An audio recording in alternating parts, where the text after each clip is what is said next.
game just came out last month. And with every Nintendo game, there's always got to be a Mario game. And with newly acquired new Super Mario Bros. U, let's see how this game stacks up to all the other 2D Mario games. New Super Mario Bros. Wii starts off as usual. Mario and company are enjoying cake and tea when Bowser decides to attack by shooting the Mushroom Kingdom. I don't know why he would do that, and I guess it's that time of the month to kidnap her again. Seriously, you would think the Mushroom Kingdom would get better security. But in using the gigantic hand to provide comic relief, seriously, I got a giggle out of this when I first saw this. He punches the Mario Brothers and company and proceeds to throw them out of the castle. How the hell did they survive this? I have no idea, but then again, Mario and Luigi have survived much worse. But that doesn't explain how the Toads survived this. Anyway, we get shown the new power-ups and the new Yoshis, and proceed to go back to the castle. And we start our adventure.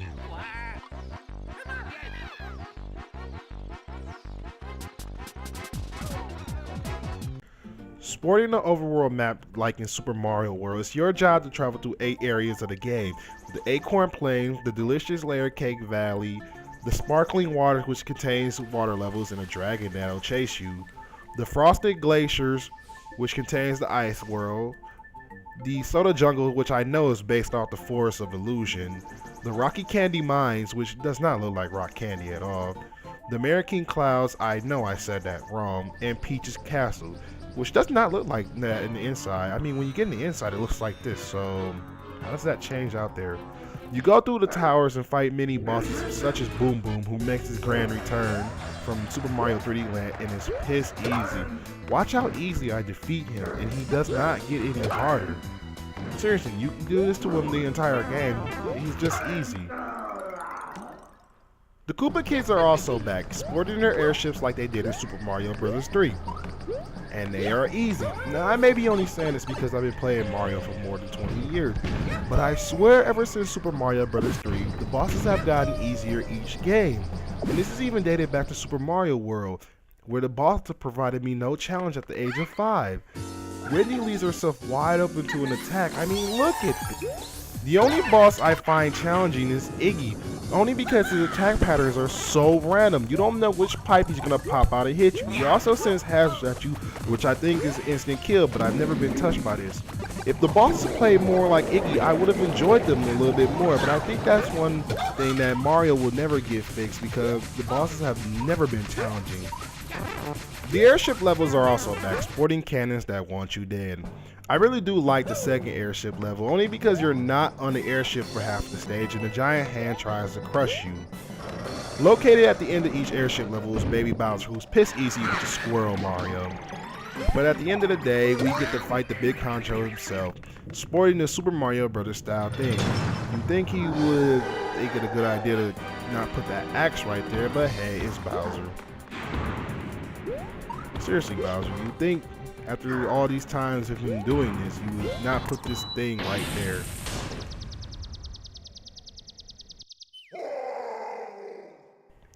Now we get to rescue the princess, who's trapped in a tower. I wonder how we're supposed to get over there. Or not. And we'll see we have one more boss battle to deal with, and it's Baby Bowser. And Giant Bowser. Hasn't he done this already before and failed at it? Anyway, after a very interesting boss fight, Bowser goes down and the Mushroom Kingdom is saved.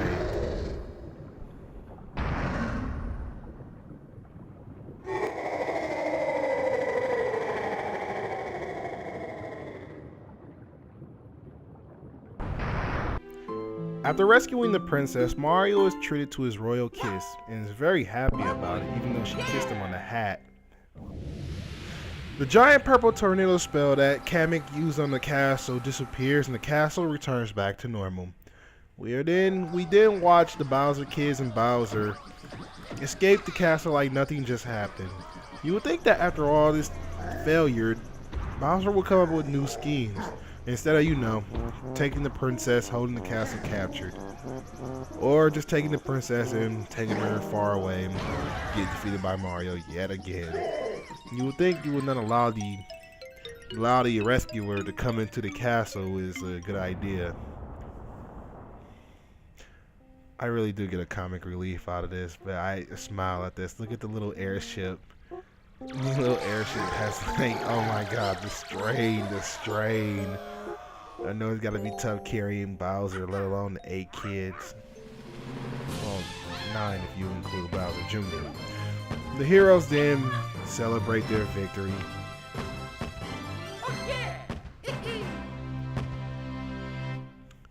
Now we see the credits roll, and you can play a little coin mini game, just like in New Super Mario Bros. Wii. I remember playing this the first time, and I was dancing, clapping to the beat along with Mario. But something that really baffles me is that when you beat the castle, it's still like this. So, what the hell? New Super Mario Bros. U is a very fun game. Sure, it may have the New Super Mario Bros. Style to it, but hey, this game has a certain charm to it that separates it from the other New Super Mario Bros. Games. I always come back to this game and I always have a big smile on my face when playing it, something I haven't had since Super Mario 3 or Super Mario World. I'm always looking for new ways to speedrun through this game and do speedrunning tricks, something I don't do in the other New Super Mario Bros. Game, and I always have fun doing it. Sure, your goal is still the same. Beat the end of the level and reach the flag, and proceed on to the next level. That is the same way for every Mario game, and I always love that, and I hope that does not change. You also get your returning power-ups to help you along the way, although you only have one new power-up. Returning power-ups are the mushroom, which doubles your size and allows you to take an extra hit, the fire flower that allows you to shoot fireballs, the ice flower that allows you to freeze enemies, the mini mushroom that allows you to run up walls, and you can only take one hit and only ground pound enemies, the star power that allows you to turn into a seizure procedure, and you can rack up lives by hitting enough enemies. The only new power-up of the game is the acorn, which turns Mario into Squirrel Mario. With this ability, you're able to glide through the air and do a squirrel jump with the flick of the tablet. Also returning power-ups from New Super Mario Bros. Wii is the penguin suit and the propeller suit, which you can only find in the Star Road mushroom houses, and I really do love the penguin suit. Every time I get this suit, I always go back to previous water levels and just swim through levels with it. I kinda wish they would have made this a natural ability instead of a last-minute item. I never really found much use for the propeller suit, and I really don't know how I used to use this in New Super Mario Bros. Wii. It's very clunky to use, and I'd rather just stick to the squirrel suit because it's just a much better item. After defeating the World 1-1 boss, randomly located in some levels will be the Thief Nabbit, who steals a very good item from the Toads. It is your job to chase after him in whatever level he's in and catch him, and I find it better than to escort the Toad minigame. After catching him, Toad awards you with the item he's stolen, which is a Super Acorn, which allows you to infinitely fly for one level, and it's a very good item for beginning players. Also returning is the lovable Yoshi, who functions just like he did in Super Mario Bros. Wii. And just like that game, we cannot bring Yoshi wherever we go. Whenever you complete a stage with him, he'll wave goodbye to you. I really wish we can use him like we did in Super Mario World. But to try to make up for that, scattered throughout the areas is 2 color baby Yoshi with different abilities to help you along the way. The blue Yoshi spits out bubbles, which you can jump on and do new speedrunning tricks. I always try to grab this Yoshi because I like blazing through stages with him. His bubbles also turn enemies into coins, and if you're lucky enough, his bubbles will also turn enemies into items. The pink Yoshis I really don't use all that much. Although I like the chimes that they use, the pink Yoshi just does a temporary jump that's slow and it kills my speed. In the dark areas, located is the gold Yoshi who can light up the dark areas, and that's all he's good for. And unlike Yoshi, you can bring these Yoshis with you if you complete a stage, so +1 for that. Returning is the red ring, which collecting all 8 red coins awards you an item or extra life. New to the game is the green ring, which functions the same way as the red rings, only they disappear much faster and there's only 5 to collect. Enemy battles also return, and upon defeating them you're awarded a star, and when you complete the game, the Superstar Road is open, containing the hardest levels in the game. World 8 can drive you mad, and I really do get a kick out of Just Run for it because it involves nothing but speed. This is the type of level I really love. The only level I'm disappointed with is World 9's level, where it's only a level where you rack up on lives. I rather would have took another harder level just like World 8, but I guess we can't always have it our way. Graphically speaking, this is the best 2D Mario game I've ever laid my eyes upon. And I'm not that much of a graphics person, but when I see gorgeous backgrounds like this, I am just amazed. When I first saw the Frosted Glaciers levels, I was really stunned at just how beautiful looking this game is. I know most people out there are saying this isn't even pushing the Wii U's limits, but come on, this is a gorgeous looking game. 4-player co-op also returns, still as chaotic as it was in New Super Mario Bros. Wii. Although I think the level design is far better in this game, it is still very easy to lose track of your character if you do not have your eyes on them at all times, leading to some funny moments and some furious deaths.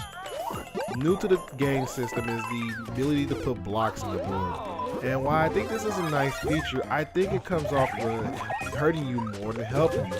Sometimes your partner will put blocks in your way more than helping you out, and it leads to some deaths, which is very easy in co-op mode. An online feature would have greatly helped out this game, as you're not always going to have friends and family over to play the game with you. Being able to play with the online community would have greatly helped the replayability and also Boost Rush mode. Speaking of Boost Rush mode, that is the new feature of this game. You go through a level with auto-scrolling pace, collecting coins. The more coins you collect, the faster the level gets until you reach maximum speed. This is very fun and chaotic in multiplayer, but there's only a downside to it as you all share lives, and it's very easy to die in this game, but it's still fun regardless. Challenge mode is where I spend most of my time, man. Either doing the time attack or the special stages, and each of these things are very challenging, and I always want to try to get the gold in each stage. I also love that they save your replays, allow you to view what you did wrong and make up your mistakes to get better at the stage.